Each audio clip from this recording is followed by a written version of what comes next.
আজকে অনেকদিন পর আসলাম, তারপর আসলাম না।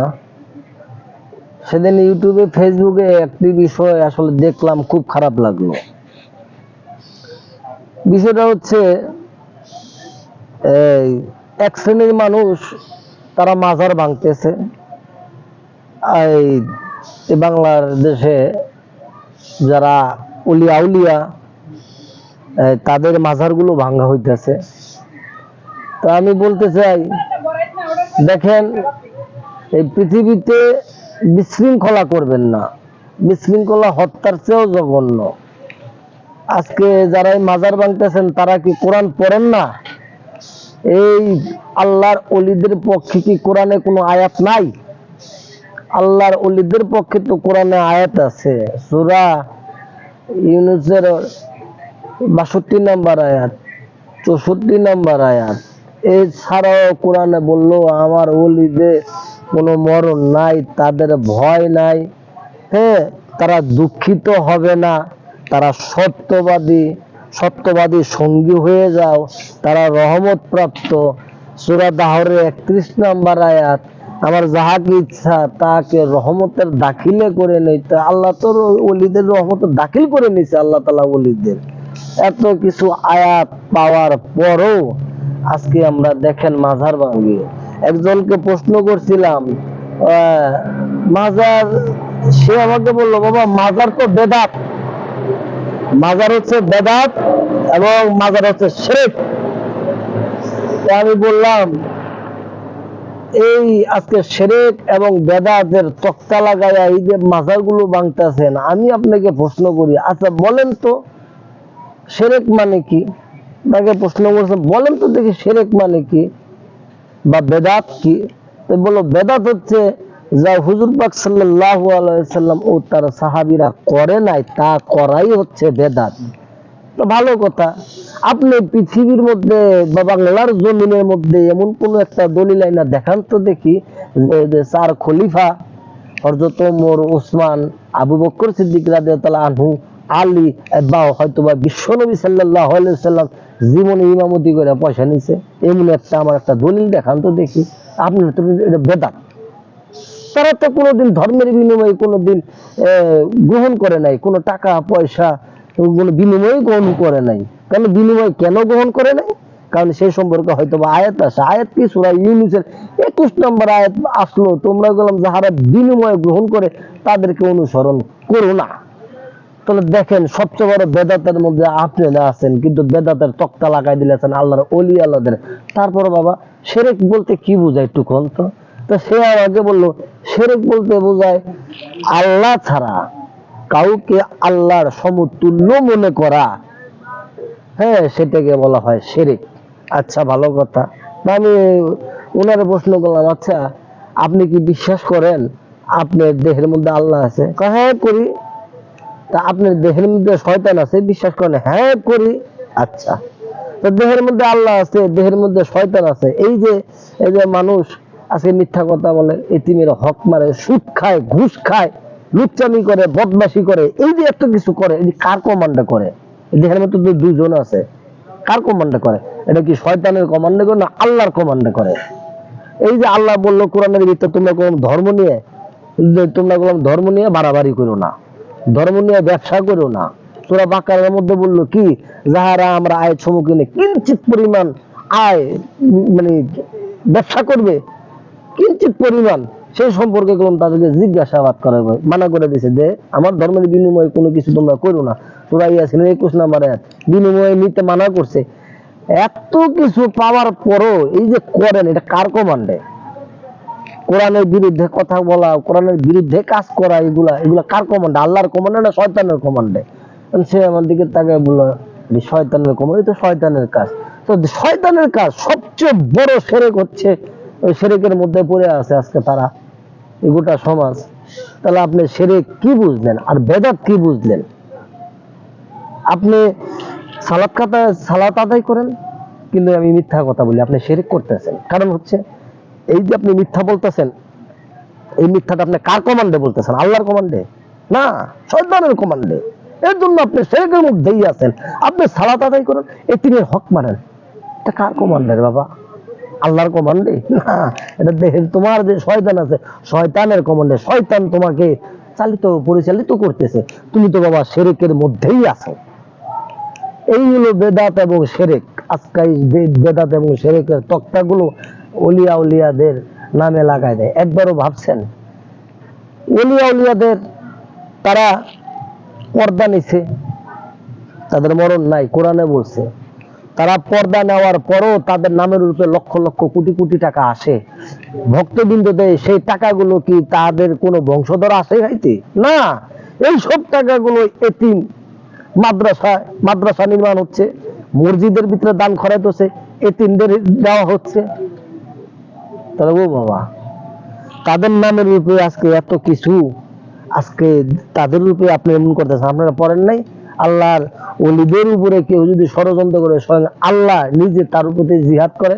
আমি বাংলার জমিনে নাম করবো না, বহু মানুষ আছে যারা ওলিদের বিপক্ষে কথা বলছে। আজকে দেখেন না তাদের ব্যাকগ্রাউন্ড আটাই দেখলাম তাদের অস্তিত্ব নাই।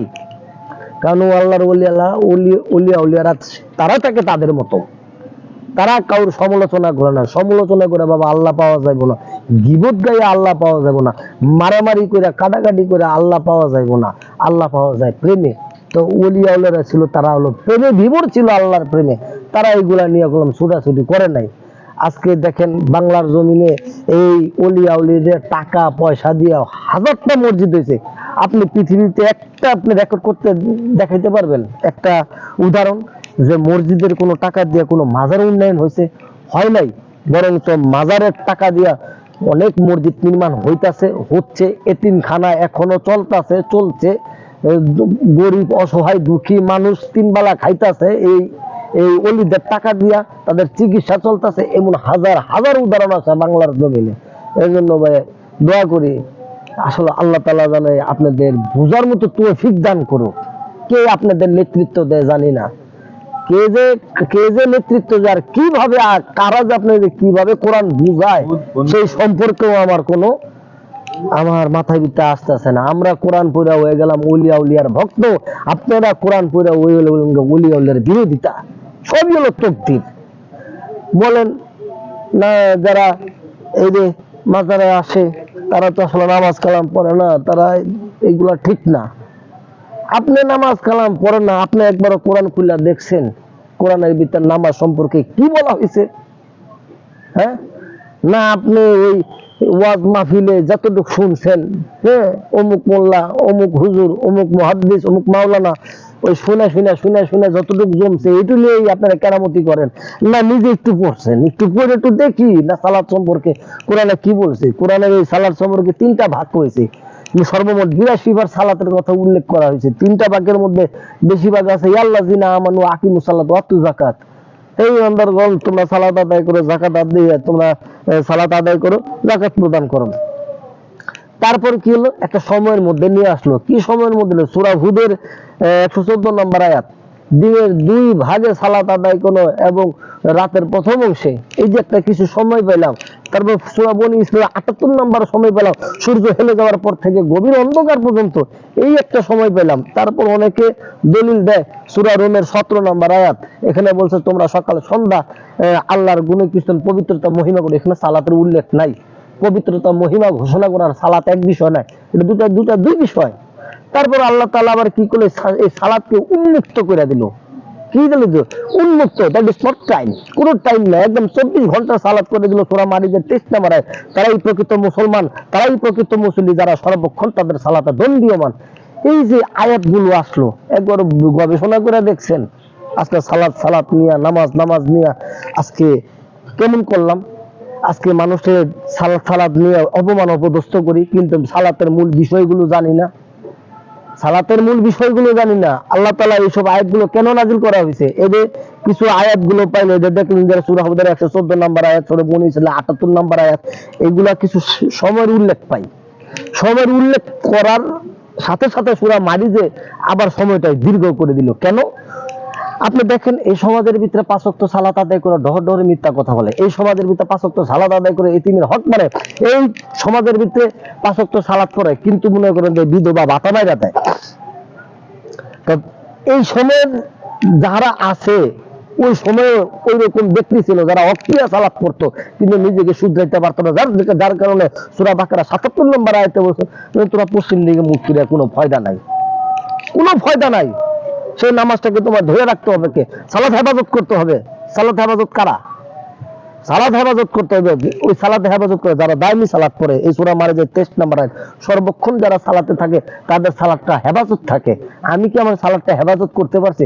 আমি সালাত পড়ি মাইশের হক মানে, আমি সালাত পড়ি মিছা কথা কই, আমি সালাত পড়ি গীবত গাই, আমি সালাত পড়ি আমার মনের ভিতরে হিংসা নিন্দা পরনিন্দা নিজেকে বড় মনে করা, বহু জ্ঞানী বহু পণ্ডিত, আমি অনেক কিছু হয়ে গেছে গা।